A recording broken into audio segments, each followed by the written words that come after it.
Hello and welcome. I'm Graham Scott and I work for the SAC in Kirkwall. Welcome to the Soil and Nutrient Network webinar. I'm joined today by Bill Crooks, who is a specialist in soils, and he also works for the SAC. And in the background doing some of the IT, we have Seamus Murphy. So I'll just give you a rundown of what the Soil and Nutrient Network farms are. As you can see, it's funded by the Scottish Government under the Farm Advisory Service, and it's delivered by SAC. And our firm here in Orkney is one of a whole network across Scotland, taking a before and after look at how to protect and improve your soils. And ideally, the aim is to improve the farm's profitability through improving the soil and nutrient use, and also at the same time reducing carbon footprint and also reducing the pollution risk. There'll be a series of 3 meetings, and each meeting is loosely based on the chemistry, the physics, and the biology of the soil. And this first meeting, we're gonna base it on the chemistry. So the agenda for today. So I'm going to be introducing the farm, Lyking, and I'll be going through their soil results. And then I'll be centering on pH and any remedial action that's required in terms of pH. And then I'll pass on to Bill, and he'll have the greater part of the meeting discussing phosphate levels and options in Orkney for addressing low levels. And then at the end we'll have the questions. So it's just a little bit about Lyking. I must first say thanks very much to Mr. McGuckin, the owner of the farm, and also his manager, Kieran Daly, who've made it possible for us to use their property. Lyking's 174 hectares. It's a suckler cow unit based in the parish of Sandwick in Orkney, and it sits on the edge of the Loch of Stennis. So it's gone from sea level up to 55 metres at its highest in terms of elevation. It carries about 120 mainly cemental cross suckler coos. The offspring are all sold as stores at about 18 months of age, which is fairly typical for Orkney. Cattle are housed for must be about 7 months of the year, where they're fed in a diet of home-produced silage, barley, straw, and some protein and minerals are brought in as well to supplement some of the diets. Farm also, although it's predominantly a grassland farm, it grows around 28 acres of spring barley each year too, and there's also a half an acre block of wild bird seed grown as part of an agri-environment scheme. The soils in Lyking, they're all non-calcareous glaze of the Thurso Association, and they're all derived from the old red sandstone. The best land is imperfectly drained Bilbster series, whilst the heavier soils fall under the poorly drained Thurso series. And the land is all categorised by the Macaulay as class, well, there's 4.1 and 4.2 actually, which is land capable of producing a narrow range of crops, but primarily grassland. And that's what Lyking do. They're essentially a grassland farm with just a single field of spring barley grown each year. So what we're going to do first is get you to do this quick little survey. The question is, how often do you soil sample on your own farms? And you've got a choice of 4 options. The one being I follow a structured sampling regime whereby I sample fields every 4 to 5 years. The next option is I sample, but there's no particular pattern or rationale to the sampling. The other option is I only really sample before reseeds or arable crops. And the 4th option is you never sample at all. So if you could click on one of that 4, please. It'll take a little minute for the results to come spinning back to me, but as you all know, soil sampling, it's a fantastic way at assessing the fertility of your land. It's only really going to cost you about £20 per sample, based on a field not being much bigger than 10 acres, I guess. And the information you get back is you'll get measurement of pH, phosphate level, potash level, magnesium level, and also now calcium as well. And allied to the results, you'll you'll get a covering letter as well, which will detail any remedial action that you need to take, and it'll also tailor your fertilizer for whatever crops you're planning to grow in that field. So yeah, the results have come in, so very good. 40% of you have said that you follow a structured regime, sampling every 4 to 5 years. 47% here sample but with no particular pattern or rationale, so that's good. That's 87% here sampling, only 7% never sample. So that's quite good results, I would say. Yeah, you're all probably have a good grasp of what's happening in your fields. Yeah, at Lyking. So the first thing we really did when we got this farm was we decided that we needed to determine the soil status. So I went out and I took approximately 20 soil cores to plough depth from all the fields, and followed a W pattern, avoiding end rigs, avoiding gateways, any areas where there might have been farmyard manure or shale sand dumped in the past. And it's about 1 kilo per sample, so it's not much soil. Sent that off to the lab. I did all this in March before any fertilizer had gone on, so I was getting a good clean sample. It's important to note that you really need 12 weeks between any fertilizer being applied to the field and taking the sample, otherwise you'll get false high readings. So it's important to have a gap if you can. And for lime, it's more important. You need at least 6 months between applying lime and taking a soil sample, otherwise you'll get an artificially high reading for your pH. So I sampled the 19 fields in the farm. pH levels were good. There were only 3 fields that needed shale sand or lime, I should say, for grassland purposes. The phosphate levels, however, were low in most of the fields. 90% were low, but then potash was excellent. No fields needed remedial action in terms of the potash. pH, the importance of a good pH. Why do you want to maintain your pH at a good level? Well, I list them there. It's very important. It's the first thing you should really address on a farm if you have any issues at all. First and foremost, it improves the availability of nutrients for the plant's uptake. And you must remember that the impact of you applying any fertilizer at all will be massively diminished if your pH isn't at the right level. So any bag fertilizer that you put on, you won't have the same benefit at all if your pH is too low. And number 2, it improves the conditions for all your soil-dwelling organisms, which ranges for your microbes, the earthworms, and everything else in between. The microbes and so on, they contribute to the breakdown of the organic matter in the soil and thereby release nutrients for the plants to feed on. So it's really important for these little organisms to be happy, and they won't be happy if the pH is too acidic. Point 3, yes, it improves the ability of your legumes, like your clover, to fix nitrogen. There's special bacteria in the nodules or in the roots of these plants, these clover plants, and for them to function properly, the bacteria, again, the pH needs to be correct. So you won't fix the same amount of nitrogen from the atmosphere if these bugs aren't happy. So it's another reason to maintain pH. Point 4, at low pH, the chemistry of the aluminium alters. Yeah, it becomes more available, I guess, and it stunts the roots of plants. You'll see commonly in crops of barley, if the pH is really low, the roots will just be short and stubby.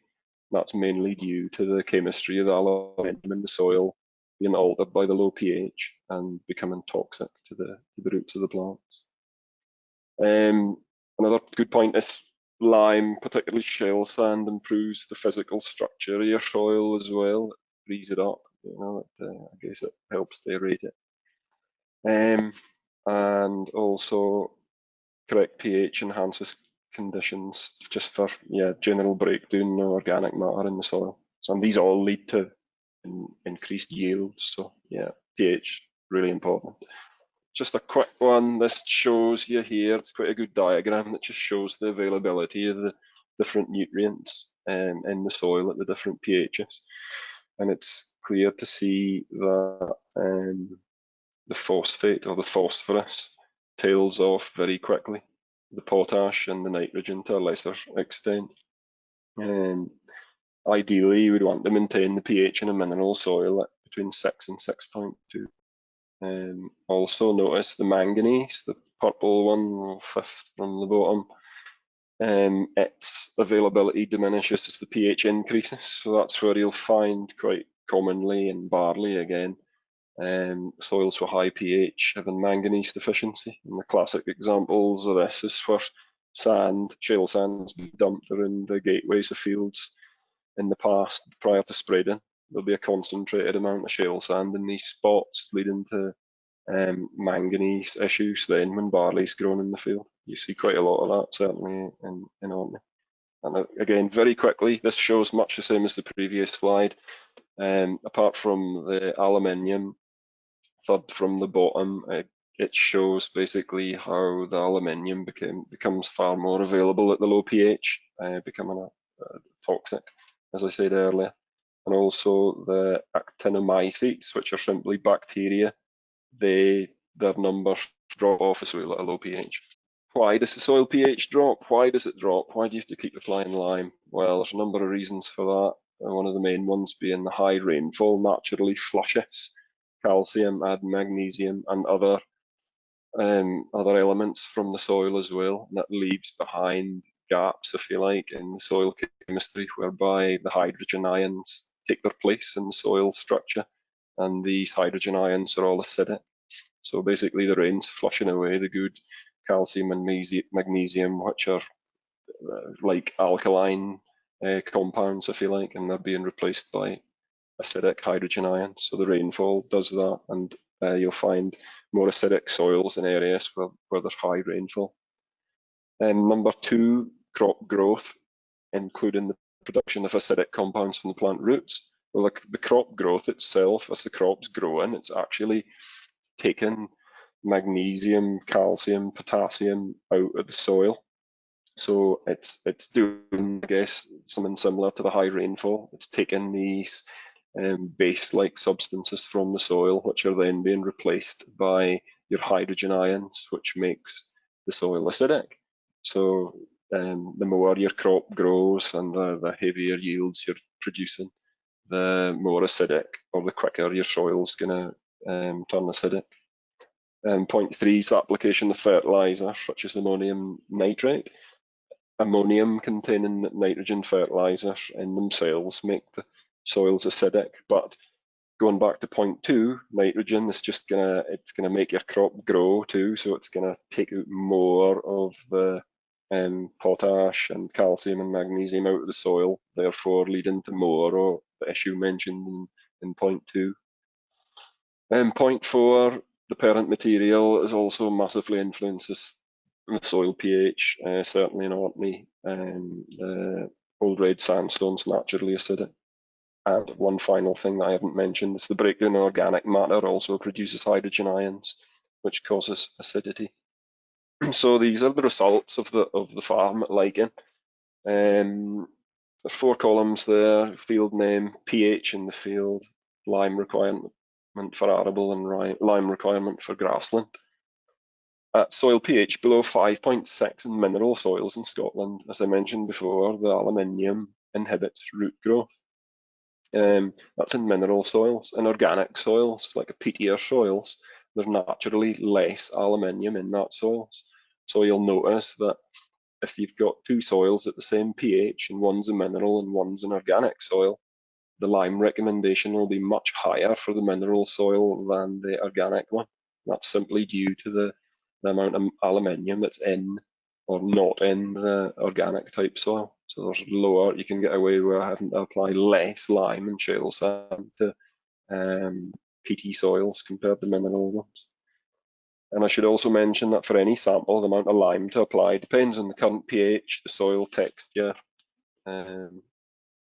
the optimum pH needed, and the lab will assess these things. They'll assess the soil texture and they'll determine whether it's a mineral or an organic soil when they're doing the assessment. So you get a bespoke recommendation from the lab when they do that.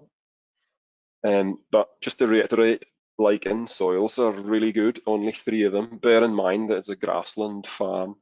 Bear in mind, we don't want to hit pHs for arable cropping because they're only growing 1 field of barley each year. So there's only 3 fields that they need to apply lime to. So it's really good. The pHs are really, really good, I would say. They need to spend very little time and effort addressing issues because there aren't any, really, to be honest. In Orkney, there's only really two reliable options for addressing low pH. One being the local shale sand, which is washed up on some of our shores, and the other is imported granulated lime. That seems to be the only other alternative we have. The granulated lime is costing around £182 a tonne delivered, whereas shale sand will be about £20 per tonne delivered and sprayed. And they're 2 different products, and they have different capacity for raising pH, reducing the acidity, and that's based on what's called the neutralizing value, which is simply a measurement of the amount of calcium or oxide that's contained. And you'll see that the granulime has a neutralizing value of 54% compared to the shale sand at 32%. So your granulime is in essence has a higher capacity for reducing pH compared to the sand. However, when we compare the price per percentage neutralizing value, the granulime is massively more expensive. You know, it's £3.37 per 1% calcium oxide compared to only 63 pence for the shale sand. And when you get SAC analysis on your soil, it'll give you a lime recommendation, but it'll assume the use of calcium oxide product with 50% neutralizing value. There was 3 fields at Lyking that needed remedial action for grassland, and using the 2 different options, i.e. the shale sand or the lime, prilled lime, I've came out with this slide here. As I said before, the SAC recommendations are based on 50% neutralizing value. For every 1 tonne of lime that's recommended on an SAC recommendation, that's equivalent to only 0.92 tonnes of the granulime, which costs £167.44. And compare that to the shale sand, whereby for each 1 tonne of lime recommended on the SAC recommendation, you need to apply 1.56 tonnes of the shale sand. So that works out at £31.20 to do the same job as the granulated lime at £167.44. Remember that the granulated lime goes through a process to prill it. That doesn't do anything additional to increase the neutralizing value. That doesn't enhance the neutralizing value at all. It just makes it easy for you to spray it. So based on that 3 fields, if we're using granulime to do exactly the same job as the shale sand, you would be paying in field 30, you'd be paying £3,000 for granulime against £564 in shale sand to do exactly the same job. And over the 3 fields, you would need to spend nearly £10,000 in granulime compared to just £1,800 for the shale sand. I'm not totally bashing granulated lime because it is still good in that it's brilliant in that it works really quickly. It works far quicker than sand. So in an emergency situation whereby you realise for some reason that the pH of your field that you must grow barley in that year is really low, granulime would be your product. Also, you can obviously spread it with your own conventional fertilizer spreader rather than having to get in a special sand spreader. And also, sand could possibly have some contaminants in it. You could get thistle seeds or even docking seeds in your sand, whereas your granulime is going to have nothing like that. It's obviously clean lime. And finally, sand too, the size of the grains will influence how quickly it'll work in utilising your soil. So for some reason, if there's a lot of big grains of sand, it's not gonna do the job as quickly possibly as you would like.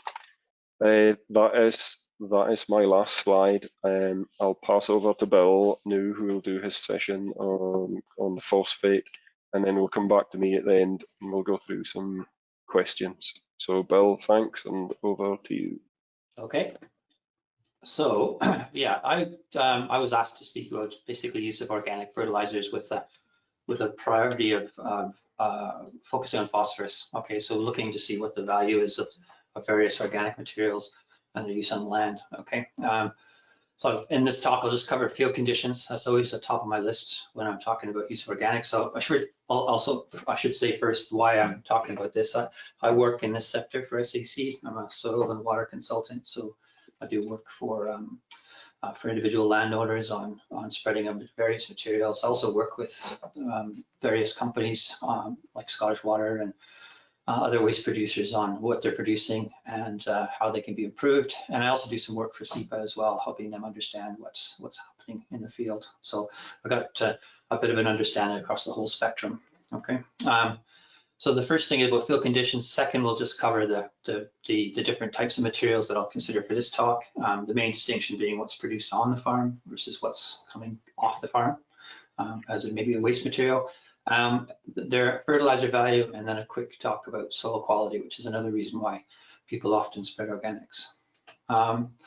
Now that first statement there about field conditions, if nothing else is taken away from this talk, that, you know, as long as you understand that statement, then I've done my job. Okay, there's never an occasion when spreading organics will be beneficial if it puts your soil structure or your land drains at risk.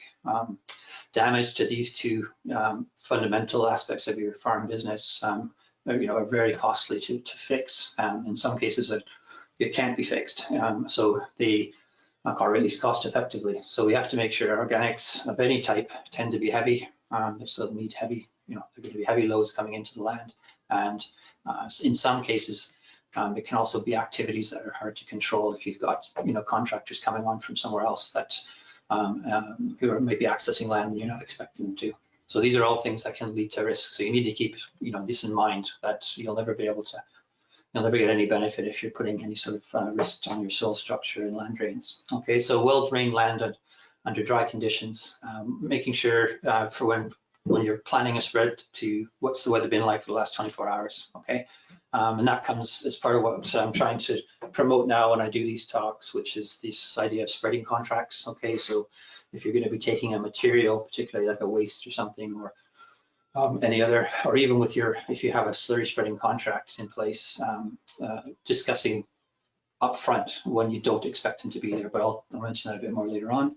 I expect all the pHs to be above 5.5.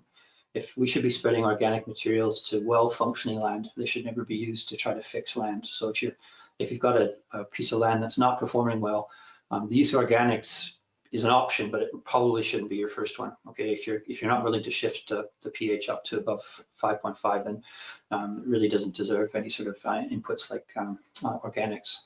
And then also trying to make sure that there's always a crop demand. There's always been a push, whatever program or funding associated with slurry storage, etc. One of the objectives of these programs is to really promote the storage and application of materials in the spring when we know we have the highest crop demand. And we always have to be keeping that in mind. That's where the whole sector has to start moving to. Okay, as businesses expand, they will have to show compliance with that eventually. Now, it's already the rule in NVZs. I know that for most grant-aided slurry stores, one of the requirements was that 6 months storage be included in the plan. Okay, so that brings you right into slurry. So these are on-farm materials. You have to try to make sure you're getting the most out of them. Okay, and that's why storage up to 6 months is really important. It can transform a business. We had one program a number of years ago. It's quite rewarding. It was a dairy farm, really struggling with his slurry. He called himself a slurry farmer. Okay, and as part of the program, he got a new tank in place, trebled his storage capacity.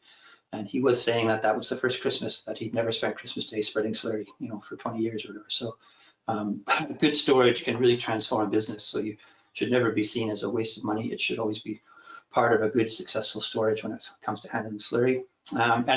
When you're contemplating a business expansion, you need to invest in the land as well. So either that's more land if you're going to be producing more slurry, or improvements in drainage, etc., to make sure the land can take any sort of increased volumes. And get your slurries tested. Same with your manures. It's worth knowing. You're applying a lot of it and making sure that you're realizing its value. Okay, we'll talk about it a bit more in a minute, but getting it tested, having that working knowledge is the first step to making sure you're using it efficiently. So with manure, there's not a lot to say. There's never enough of it. It's a really valuable organic amendment, fertilizer. In general, we never produce enough for it to be an issue, and most people want it all the time. So the main talk about it is I get asked a lot about what to target, whether it should be a little bit over a wide area, or should you be looking to focus it, in higher rates in individual places. And I am of the sort of I think good. I've seen some really successful use of it in reseeds and whole crops. Okay, so if you're got a pretty aggressive reseeding program with your grasses, if you're doing quite a bit, I think it could be an excellent usage of farmyard manures. Same with whole crops.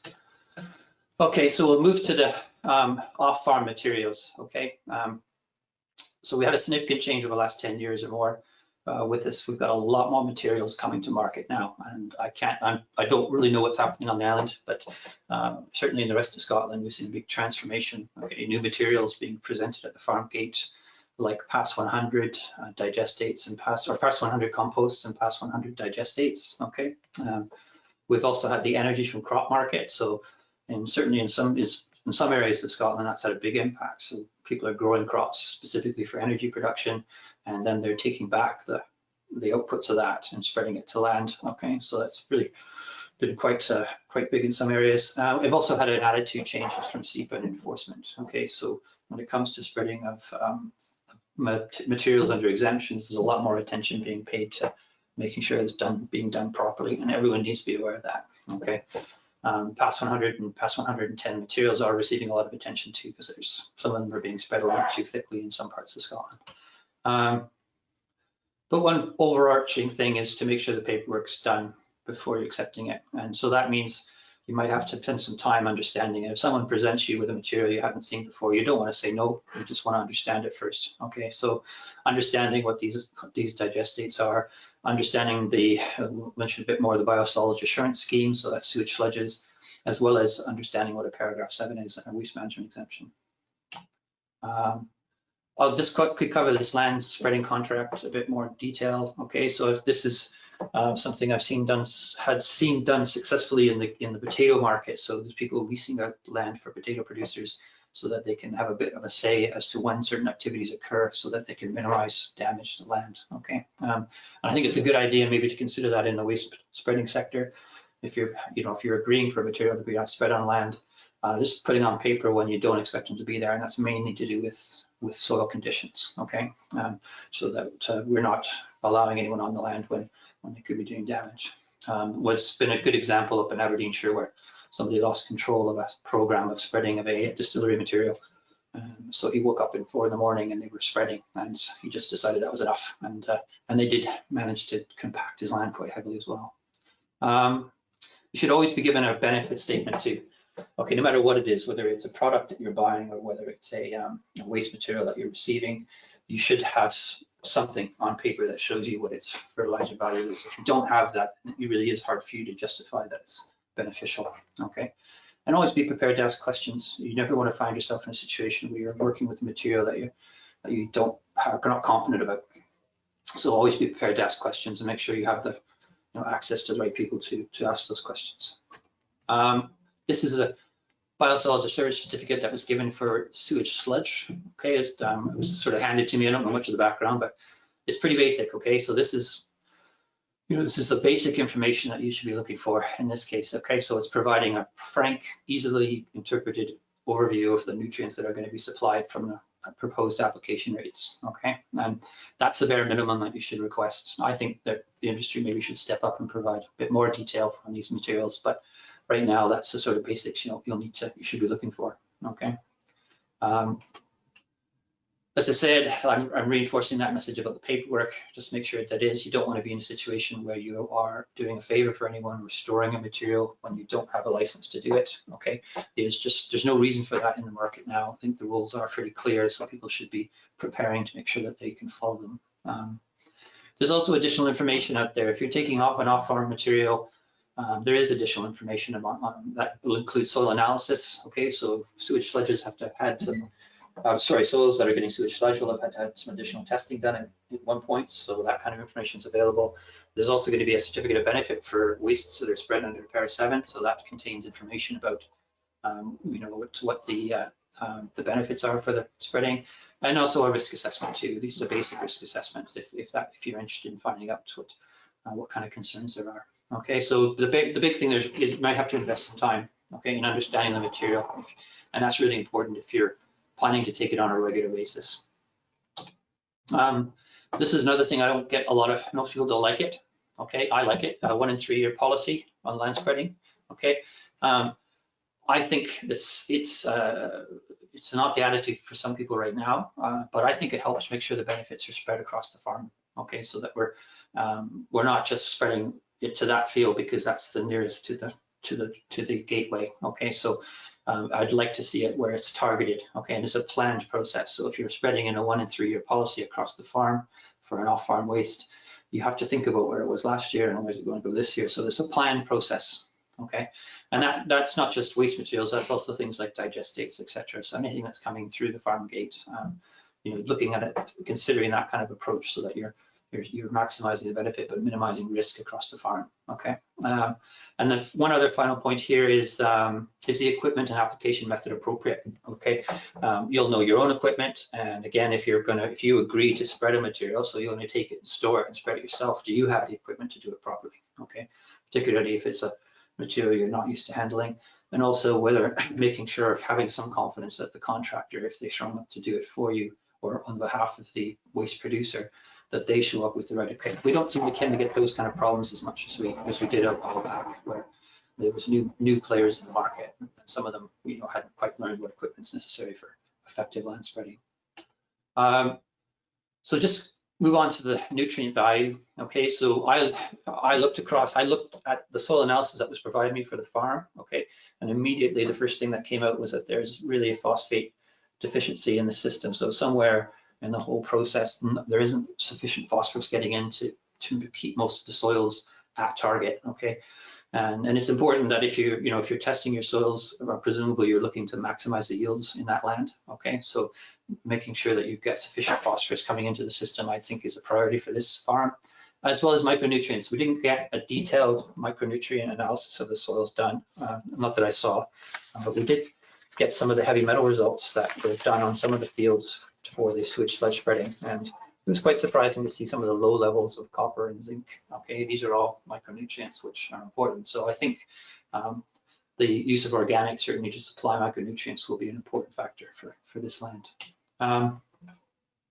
So just to manure and slurries on their nutrient value, it's important to test, but you don't have to be done that often. Okay, it's only after a change in the system. So if you have a consistent, say if the material that's loading into an individual tank, so the collection area doesn't change in terms of the management over the course of the year, then you're not going to see a change over the course of the time. Okay, so you just have to get it done once in a while, but it's useful to know. Okay, it varies between tanks or lagoons, and you need to take it when you're spreading it. So if you maintain it at a higher dry matter content for storage and then dilute it up to spread it, then take it at spreading. Okay, you might not get the information right away, but as I say, it will be useful for years to come. So this was analysis done from the farm on a tank called the weaned calf slurry.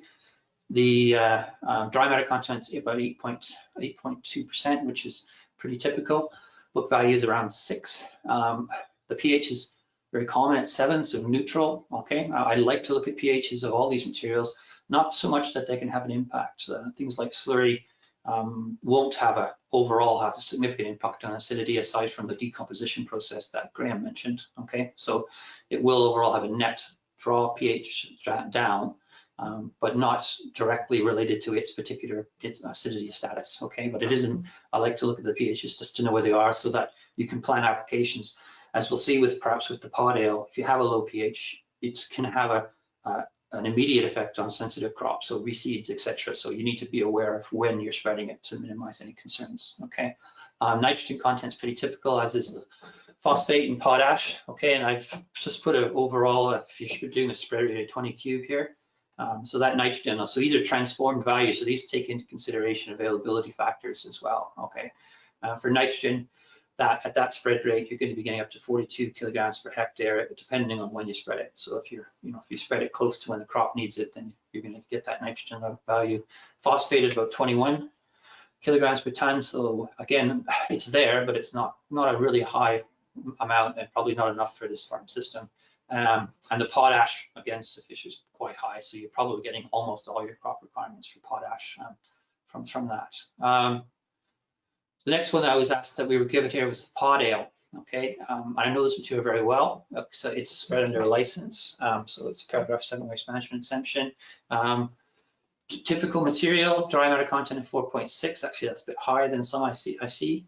These materials can have a dry matter content that's much lower. Okay, and also some of them can practically be water. The pH is 4.3. Now that's really low, but it's not necessarily to be concerned. It won't have an overall impact on your soil pH status. Okay, the other pressures will have more significant than this. But what this can do as a consideration is when you spread it. Okay, so when is a cropping cycle? Okay, on grass, do you really want to spread it immediately after a cut? It's got quite a low pH. It's about how sensitive your sward is. Okay, and then just being aware that this has immediate effect on localized impact, but its impact is very short term. The nitrogen is present, 2.9 kilograms per cube. This is the phosphate, but it's the potash that's the real benefit from this material. Okay, a lot of the phosphate will be used up, either bound to the soil or used up in the decomposition process. So there isn't much there for the crop itself.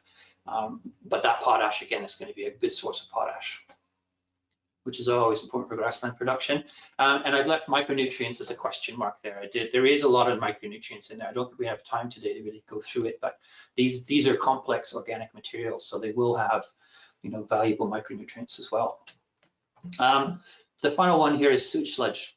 Okay, this was I was given an analysis for 3 fields, I think it was, and they provided a certificate of benefit or an application record. I really wanted to just cover just how important it is about its phosphate content. Okay, this is where, in terms of a source of phosphate, sewage sludges are a really valuable resource. Okay, so certainly in a farm system like this where phosphorus is in demand, this would be the sort of material that I would be targeting. The 2 values as here is the book values. Okay, and this is something to be aware of when you're looking at these materials.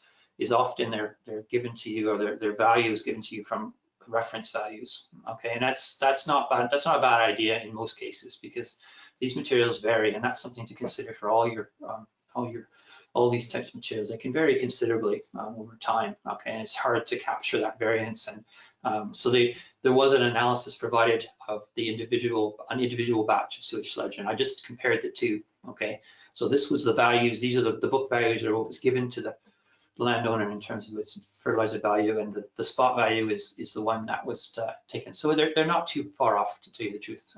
So it's a good representation of that material. Okay, and the real winner here is the phosphate. That's going to have a significant phosphate content, and something that's I think will really be beneficial.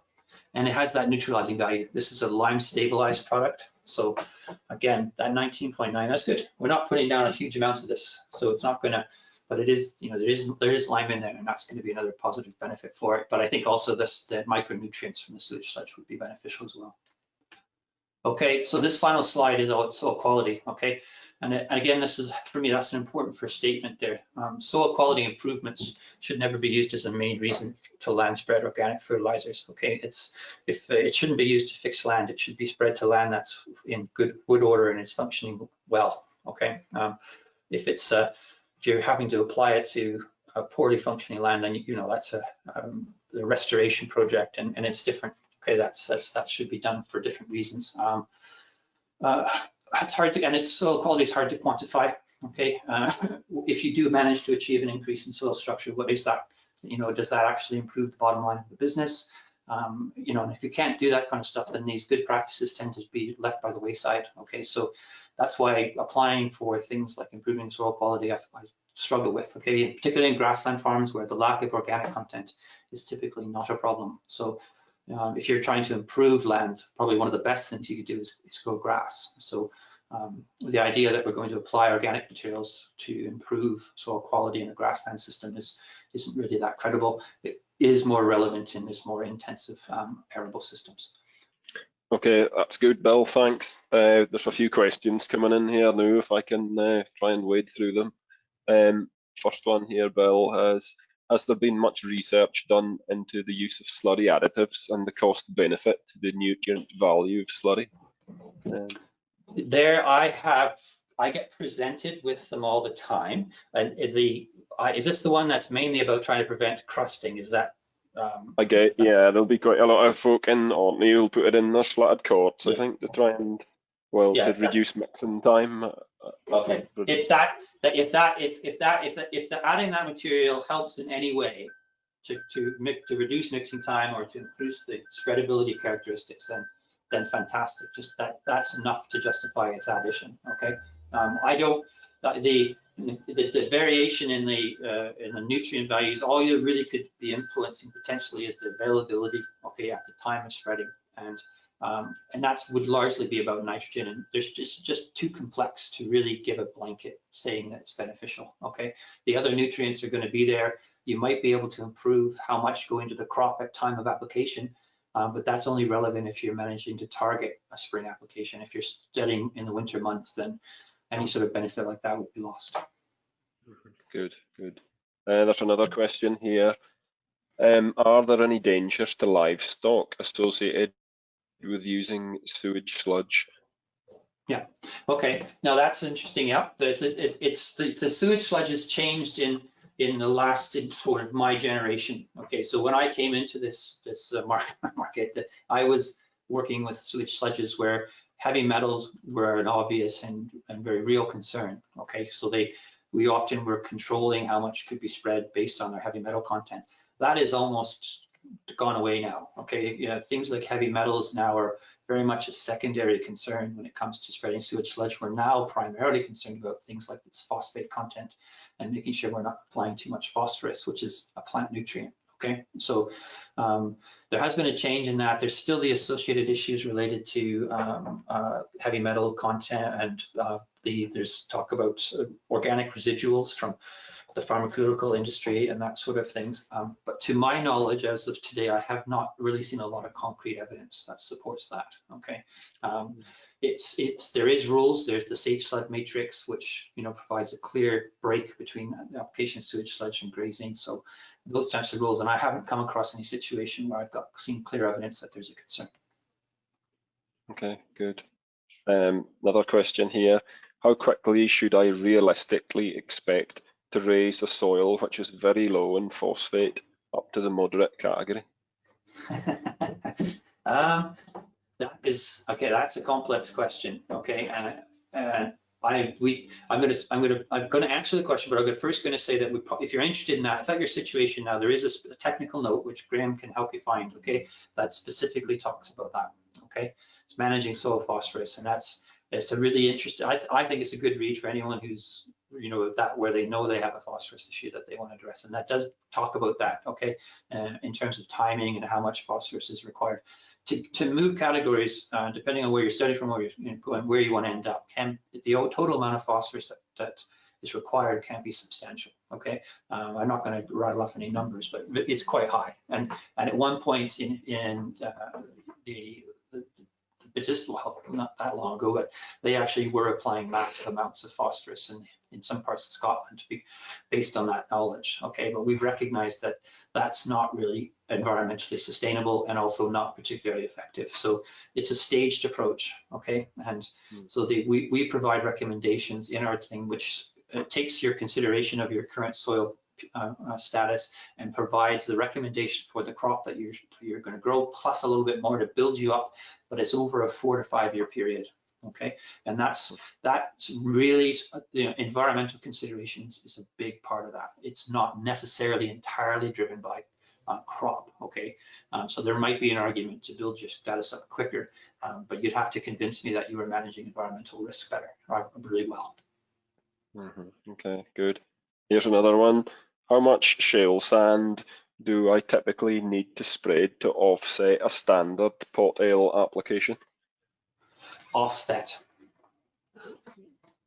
I'm not going to agree with that. I'm not going to agree that the impact of the low pH of the pot ale is going to be significant enough in itself to justify a specific lime application.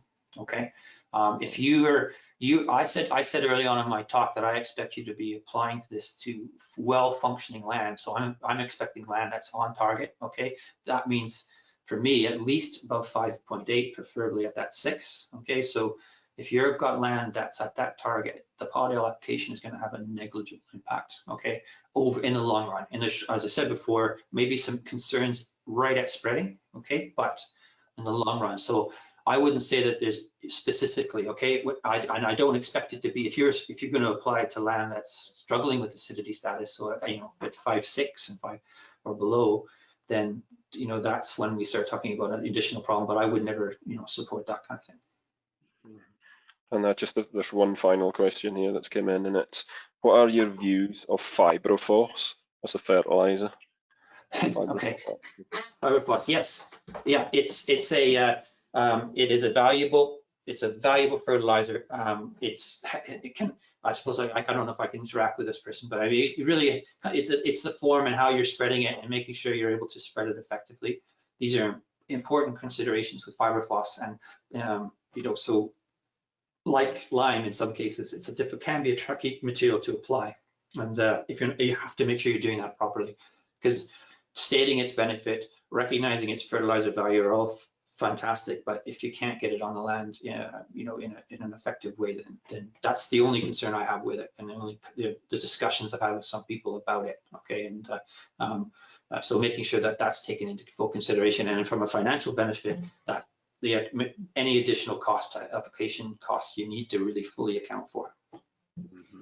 And another new question's just came in. How can we manage the soil microbiology to improve the unlocking of phosphate already in the soil? Right. That is again, I'm gonna pass it on and just say that it's a really big topic. Okay, I don't have an easy answer for that. There is answers out there. Okay, and in terms of people's their strategies towards doing this kind of thing. But typically in the work I do, we're still struggling to make sure that we're on target for everything else. Okay, so that kind of question is a very advanced question for an advanced soil management option. Okay, in most cases that I work with, we're still just getting to where we need to be. What you're talking about is an additional one, okay, and it's not something that I can summarize in a sentence, I'm afraid, but it's out there, but it's not something that most people should be worried about in terms of a management option. Okay. Yeah. I read an article recently in a publication whereby the farmer was supplying molasses to the soil to feed the bacteria to improve the soil.